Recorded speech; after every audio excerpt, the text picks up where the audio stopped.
Andrew, welcome. In previous SAP chats, as the sort of name suggests, we've been talking about the benefits of running SAP on AWS. And today I'd like to explore the topic of sustainability, which, although sharing the same goals, come from slightly different angles with regards to SAP and AWS to tackle the sort of environmental, social, economic and climate challenges. We'll come on to SAP in a moment if we may, but first of all, Andrew, what are AWS doing to tackle these concerns? So AWS is responsible for providing the greenest cloud that we can, and that includes things like the efficient infrastructure inside our facilities and renewable energy. Sustainability in the cloud is about how you configure your applications and architectures to run in the most efficient way on that AWS.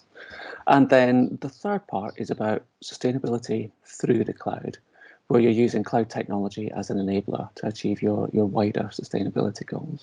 So when I think of SAP and sustainability, I think of it being very process driven.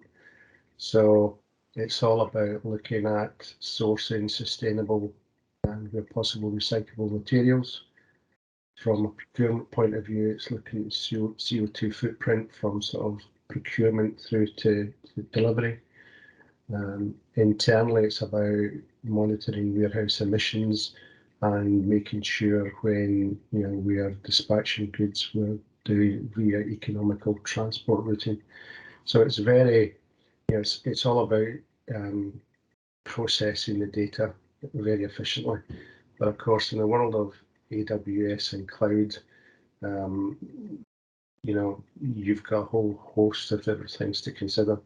Could you just sort of talk through some of the AWS solutions and applications that address the whole sustainability topic?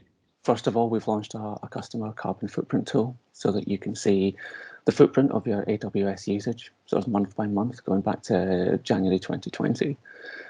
We've also launched some best practices to help customers optimize their architectures for sustainability. And this is something new, and it's different to some of the optimizations that you're probably used to. And we also share some of our customer stories around some of the projects that we've done through things like agriculture, supply chain, retail, manufacturing projects as well. In terms of what you're looking at, what you're monitoring and how you're going about it, obviously you're reading the press that AWS has got some fantastic architecture and advancements in technology. What else are you monitoring in and around the cloud environment? A recent study from 451 Research showed that AWS infrastructure in Europe, in EMEA in particular, is up to 5 times more energy efficient than the enterprise data centers that they surveyed. And some of that comes from things like innovations in power distribution and cooling inside the facility. It's also things like renewable energy. So Amazon has currently 310 renewable energy projects around the world. And that includes 134 utility scale projects, including wind farms in Scotland and Ireland. On top of that, the sustainability of the cloud itself, you've obviously got integration with all of those services as well. So for your need to ingest data through IoT, process it with analytics and machine learning, you've got access to all of those services through AWS. In terms of sort of on-premise to moving to cloud, businesses are, you just need to read anybody's website these days and talk about corporate responsibility and sustainability and their drive to get to zero this and zero that. I'd like to go back to a presentation I saw you give a couple of weeks ago when you were talking about this.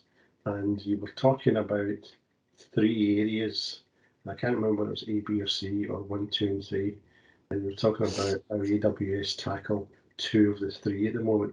Could you just sort of touch on that? Because I thought it was very interesting. I can't remember whether it was A, B, or C, but I thought it was very relevant. So that's what we call greenhouse gas reporting using the GHG protocol. And there are 3 scopes within that. Scope 1 is, fuel and energy that you're burning on site as part of your business. So, diesel generators and that type of thing.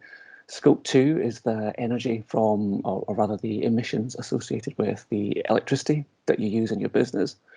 And scope 3 is about all of the emissions from everyone else in any other part of your business, including your suppliers and your partners.